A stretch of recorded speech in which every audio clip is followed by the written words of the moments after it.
Porque tem entrevista importante aqui no Expresso CNN. A gente conversa agora com o presidente da Petrobras, o Roberto Castelo Branco. Roberto Castelo Branco, boa noite, muito bem-vindo aqui ao Expresso CNN. Você está nos ouvindo bem? Boa noite, estou ouvindo perfeitamente bem. Então vamos lá. A Thaís Herédia tem as honras da casa para começar a entrevista, já que a Thaís Herédia batalhou por essa conversa. Então vamos lá, minha querida, o começo é com você. Obrigada, Mona Lisa. Eu não posso deixar de notar a lareira acesa atrás do presidente da Petrobras. Deve estar uma delícia aí, mas vamos lá. Vamos que o assunto é quente também. Bem, presidente, boa noite. Obrigado por ter aceito o nosso convite. A gente estava agora falando sobre o estica e puxa do orçamento e a Petrobras sempre foi uma grande contribuidora aí para fechar as contas do governo com dividendos e tem um plano de desinvestimento, de venda de refinarias, enfim, que pode ajudar de alguma forma o governo a fechar as contas. Então, começo lhe perguntando sobre isso. Como é que está esse plano de desinvestimento? Quanto que a Petrobras pode colaborar com as contas públicas nos próximos meses? Boa noite, Thaís. É um prazer revê-la. Na realidade, a Petrobras, a maior contribuição da Petrobras para o orçamento público é através do pagamento de impostos e de bônus de subscrição quando se verificam leilões de blocos de petróleo. No ano passado, por exemplo, a nossa contribuição foi de 246 bilhões de reais. Foi a maior contribuição da história da Petrobras, tanto em termos nominais como em termos reais. O nosso plano de investimentos vai a toda força. Nós traçamos uma estratégia em 2019, mantemos a mesma estratégia e o que decidimos fazer com a Covid-19 foi a aceleração, eu chamo de a grande aceleração. O mundo mudou, já mudava e agora muda mais rapidamente e a Petrobras tem que acelerar a implementação do seu plano estratégico. Este ano nós já lançamos mais de 25 processos de vendas de ativos. Não está sendo tão fácil, a rapidez foi comprometida pela pandemia, mas nós estamos prosseguindo firmemente nas nossas intenções. Além disso, estamos cortando custos, acelerando a transformação digital. A Petrobras é uma empresa da velha economia, precisa se modernizar, precisa ser mais tech em termos de revolução digital. Esses são os nossos principais planos, enquanto nós investimos naquilo que realmente vale a pena, em projetos de inovação tecnológica. Nós temos vários projetos que podem revolucionar, alguns podem revolucionar a indústria do petróleo e gerar muito valor para os nossos acionistas no futuro. Presidente, aqui é Mona Lisa Perrone agora. Vamos falar sobre a expectativa da votação amanhã, né, da Lei do Gás. Enfim, é um projeto de lei que muda as regras para o mercado de gás natural do Brasil, o que há uma expectativa enorme. Eu gostaria que o senhor falasse, então, a respeito dessa votação e dessa mudança que vai agitar o mercado. Trata-se de um projeto que já é discutido desde 2016. Já foi aprovado na Comissão de Minas e Energia da Câmara dos Deputados. É um projeto muito bom que abre o mercado para a competição. E quanto maior a competição, mais investimentos nós vamos ter, inovações tecnológicas e, no final das contas, se beneficia o consumidor. A Petrobras deu partida nesse processo no ano passado, quando nós fizemos um acordo com o CAD em julho de 2019, nos comprometendo a vender todos os gasodutos. Já vendemos, só falta um para vender, que é o gasoduto Brasil-Bolívia, o chamado TBG. Reduzimos, ou melhor, eliminamos compras de gás natural de produtores, reduzimos nossas compras no mercado interno, franqueamos espaço nos gasodutos existentes para que o setor privado tivesse espaço para transportar o seu gás. Enfim, abrimos as nossas unidades de processamento de gás natural para prestação de serviços a terceiros. Estamos arrendando um terminal de gaseificação e a expectativa é muito grande e muito positiva. Nós achamos que, finalmente, nós vamos ter um mercado vibrante de gás natural. Eu me lembro quando eu tomei posse, uma das coisas que eu falei que eu detesto a solidão no mercado. Nós gostamos de ter competidores. Monopólio é algo que é inadmissível num regime democrático, num país livre, e também causa muitos males à economia e ao monopolista também. Como monopolista, a Petrobras não ganhou dinheiro e bloqueou o desenvolvimento desse mercado. É hora de corrigirmos essa situação. O Brasil precisa de crescer. Nos últimos 40 anos, a economia brasileira se moveu como uma tartaruga. O PIB per capita cresceu 0,7% ao ano. Nós fomos ultrapassados por várias economias emergentes. Em 1980, o Brasil tinha o mesmo PIB per capita que a Coreia. Hoje, a Coreia tem quase 3 vezes o PIB per capita do Brasil. As reformas são muito importantes e essa reforma é extremamente importante para o desenvolvimento econômico do Brasil. Castelo Branco, boa noite. Minha dúvida é bem simples, direta. O senhor é a favor da privatização da Petrobras? Olha, eu tenho minha posição como economista profissional e nunca, acho que a Thaís mesmo participou de um seminário, mediou um seminário na Fundação Getúlio Vargas, onde eu expressei claramente minha posição. Mas eu sou disciplinado, não há disposição do governo, do Congresso, em privatizar a Petrobras. Então, a minha missão da Petrobras é transformá-la numa empresa de excelência. Trata-se de uma companhia que foi assaltada durante vários anos. Melhorou, mas precisa melhorar muito. E nós temos que transformar a Petrobras numa companhia de excelência. Existem no mundo alguns poucos exemplos de empresas estatais que têm um desempenho muito bom. Eu citaria a Codelco no Chile, que é 100% do Estado chileno, mas a ordem que os executivos recebem é gerem valor para os acionistas. Não tem nenhum privilégio e é tratada como uma empresa privada, só que tem um acionista apenas, que é o Estado chileno. A Equinor, na Noruega, que é uma empresa boa, também eficiente, é 67% de propriedade do Estado norueguês. E o meu problema aqui não é discutir se a Petrobras vai ser privatizada ou não. É transformar a Petrobras numa empresa forte, saudável, ágil, sobretudo, e sem diferenças em relação aos melhores do mundo. Então eu entendo que, conceitualmente, o senhor é a favor da privatização, mas por questões políticas ali, posição do governo, isso não será possível na atual gestão, é isso? É isso, nós temos que trabalhar com o possível. Não adianta ficar sentado na calçada, chorando, reclamando. Temos que trabalhar e entregar. Thaís?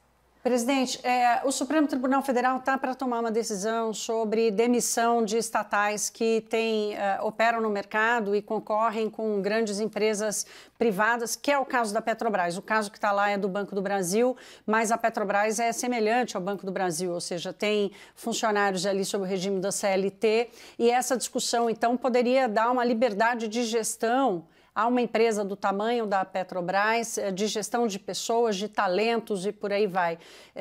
Qual é a sua expectativa para essa decisão e como é que isso mudaria a gestão de pessoas na Petrobras? Isso ajuda a meritocracia nas empresas estatais. Você permite que a gestão de consequências seja simétrica. Premiar os melhores e punir os piores. No momento atual, isso não tem sido possível, mas em termos de carga de pessoal, Petrobras, através de um programa de demissão voluntária, está reduzindo em 22% seu quadro de funcionários. E estabeleceu um programa de remuneração variável, com métricas bastante claras e consistentes com a geração de valor para o acionista. Então, não há uma preocupação grande no momento. Mas é, sem dúvida nenhuma, um passo positivo no sentido de que as empresas sejam mais produtivas e contribuam melhor para a economia brasileira. Presidente, esse ano foi marcado em vários momentos por questões que eu diria assim, problemas diplomáticos, né, entre o Brasil e a China. E eu gostaria de saber como é que está, então, a parceria comercial com a China, levando em conta que a China é um dos principais compradores de petróleo e derivados da Petrobras. Isso tudo abalou de alguma maneira? Pode abalar mais se tiver um novo incidente? De maneira nenhuma. Nós temos excelentes relações comerciais com a China, comerciais e de negócios com os chineses. Em abril, por exemplo, nós batemos o recorde de exportação de petróleo bruto para a China, exportando 1 milhão de barris diários. Temos plataformas de petróleo em construção na China, são mais modernas e têm um custo muito mais baixo que o que se tentou fazer no Brasil. Um casco de navio na China custa 180 milhões de dólares. Aqui no Brasil, há anos atrás, no auge da história do conteúdo local, estava 600 milhões de dólares. Assim é inviável. E temos também parcerias com os chineses em alguns campos de petróleo. Por exemplo, o campo de Búzios, que foi leiloado no ano passado, é o maior campo de petróleo offshore do mundo, 10% de duas empresas chinesas, 90% Petrobras, 10% dos chineses. Então, temos... negócios são negócios, tem que ser pragmático. Então, e eu sigo Deng Xiaoping, não importa a cor do gato, se ele é preto ou branco, importa se ele mata o rato. Boa, presidente. Presidente, o senhor veio para esse governo, junto com esse time de liberais, liderados pelo ministro da Economia, Paulo Guedes. Alguns desses, vamos dizer, já foram tombados pela política, né? O caso do Salim Matar, o caso do Rubem Novaes. Eu queria uma leitura, por gentileza, sincera do senhor. A agenda liberal será implementada? Quais são as grandes dificuldades? O senhor já pensou em desistir? O senhor fica até o fim? Qual que é a sua visão sobre liberais frente a um Estado como é o Estado brasileiro e como é a política brasileira? Olha, quando se trabalha no setor público, seja na administração pública ou numa empresa estatal, você tem que pensar como sempre que aquele dia pode ser seu último dia, mas trabalhar como se fosse ficar pela eternidade. Eu adoto esse princípio. Eu não sei se a agenda liberal vai ser implementada ou não. Eu não fico em Brasília, não participo dessa discussão da equipe econômica. Tenho um bom relacionamento com todos, mas não estou vivendo as questões que ele vive. Na Petrobras, até agora, eu tenho tido bastante liberdade para comandar a companhia de acordo com os princípios, as boas práticas de gestão.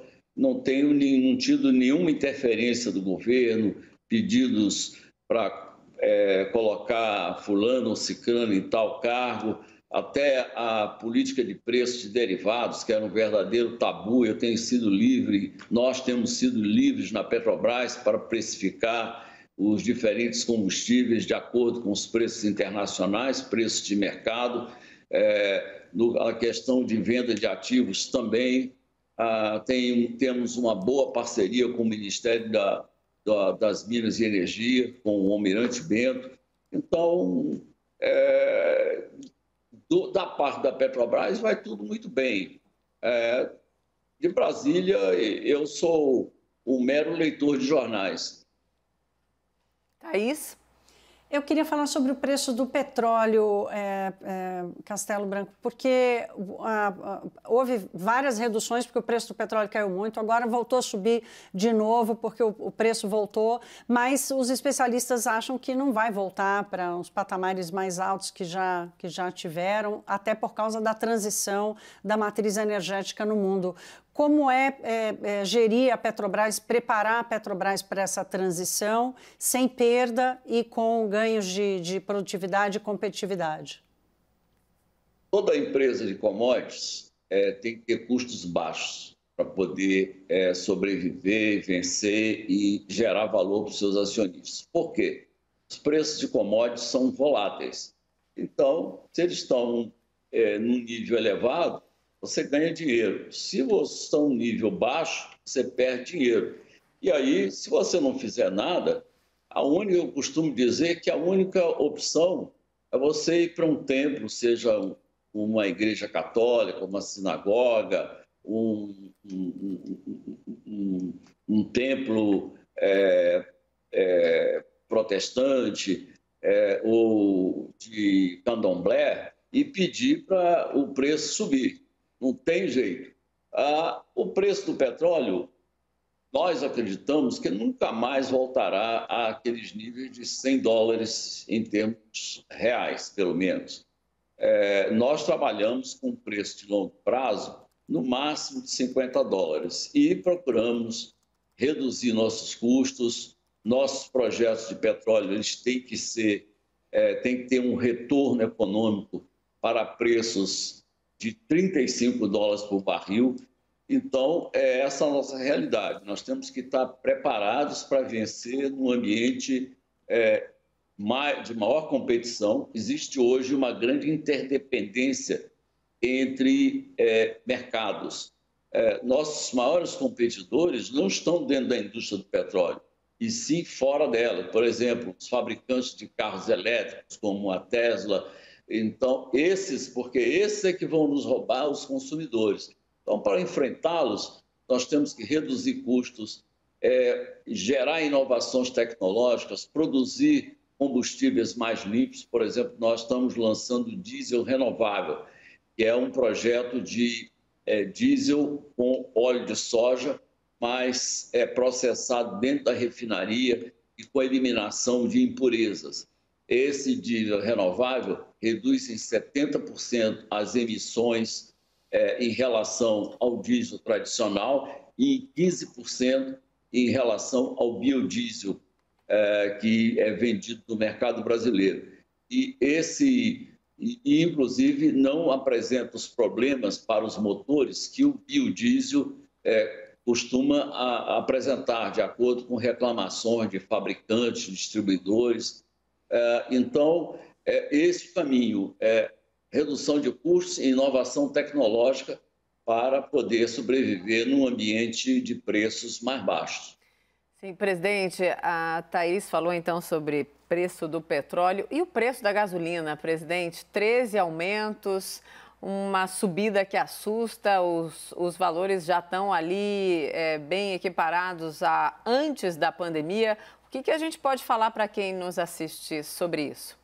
O preço da gasolina se reduziram muito. Nós fomos bastante ativos em reduzir não só o preço da gasolina, como o diesel. Houve uma grande redução até o final de abril.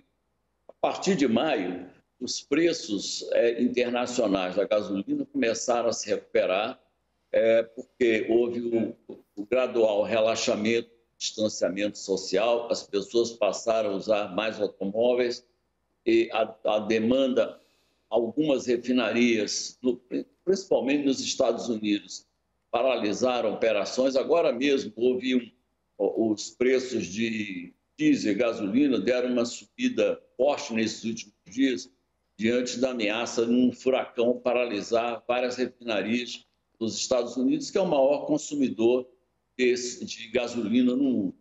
Então, nós reajustamos os preços, as pessoas esquecem o número de vezes que nós reajustamos para baixo, só se lembram de reajuste para cima. Mas, enfim, eu gostaria de deixar claro uma coisa. O preço da gasolina na refinaria é, em média, apenas 33% do preço que é cobrado na bomba, quando você vai lá e enche o tanque do seu carro. Por quê? Porque o restante são impostos federais, estaduais, à margem da distribuidora e do revendedor. O preço da gasolina, assim como o diesel, no final das contas, ele é feito na bomba. É o dono do posto que vai decidir qual o seu preço.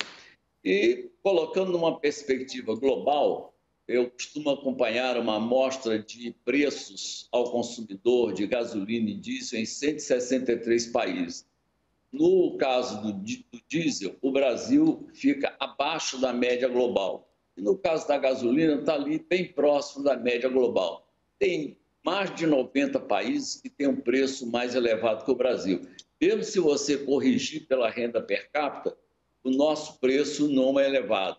Mas nós nos viciamos com controle de preços, com subsídios, e reclamamos porque saímos do passado. Graças a Deus, porque aquilo gerou prejuízos enormes. Quando se subsidia alguma coisa, alguém do outro lado está pagando a conta. E as consequências podem ser muito severas e negativas. Tá certo. O presidente da Petrobras, Roberto Castelo Branco, muito obrigada por esse tempo aqui conosco na CNN. Aproveite aí a sua lareira, que está convidativa, uma invejinha boa. Aproveite seu fim de noite aí e até uma próxima. Muito obrigada. Obrigado, Mona Lisa. Obrigado, Thaís. Uma boa noite para vocês. Bom trabalho.